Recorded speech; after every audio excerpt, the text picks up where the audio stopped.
In this tutorial, we're going to talk about inequalities in triangles. And the first thing that we want to look at is the first theorem in this section, which is theorem 5-10. And it says, if two sides of a triangle are not congruent, then the larger angle lies opposite the longer side. So let's take a look at the picture. So here in this picture, let's try to focus on two particular sides. Let's look at XZ, so this right here in red, and let's compare it to XY. So if I were to compare these two sides, I know for a fact, just by looking at this picture, that segment XZ is greater than segment XY. And if this is true, then I know that the measure of angle Y is going to be greater than the measure of angle Z. Because in my picture, this angle right here is directly opposite of the longer side. So this has the bigger angle. And that's all that this theorem says. It's a very basic theorem.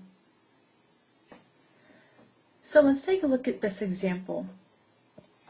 We're going to list the angles in order from least to greatest just by knowing the length of the sides. So the side with the smallest length, this guy with 18, segment XY, is the smallest side. Therefore, the angle opposite of it, which is right here, angle Z, is going to be the smallest angle. So I'm going to say angle Z is going to be first. I'm going to take a look at the second to largest side, which is YZ, and the side opposite of that is angle X, so that would be the next largest angle. And then the longest side is a length of 30, and the angle opposite of that is angle Y. So that's how we're going to look at this theorem and how we can use it.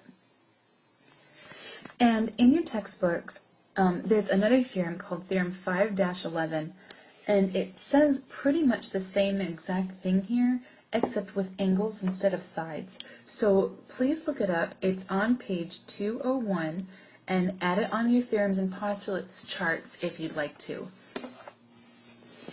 And here we have the big kahuna theorem of this section, called the triangle inequality theorem. And what this says is that the sum of the lengths of any two sides of a triangle is greater than the length of the third side. So in this picture, let's take a couple sides. Let's try XY first. And we are going to add that to segment YZ. And what this theorem says is that the sum of these two sides of this triangle will be greater than the length of the third side, which in this case is XZ. Well, okay, let's take two different other sides. Let's try XY again, and this time add that to XZ. And the same exact rule applies. The sum of those two lengths is going to be greater than segment YZ. Well, what about the other two pairs? How about YZ and XZ?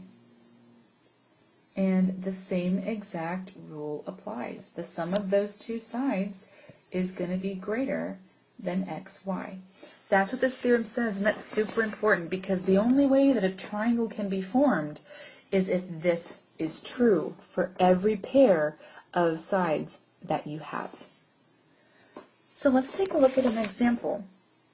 This question is going to say, can a triangle have sides with the given lengths?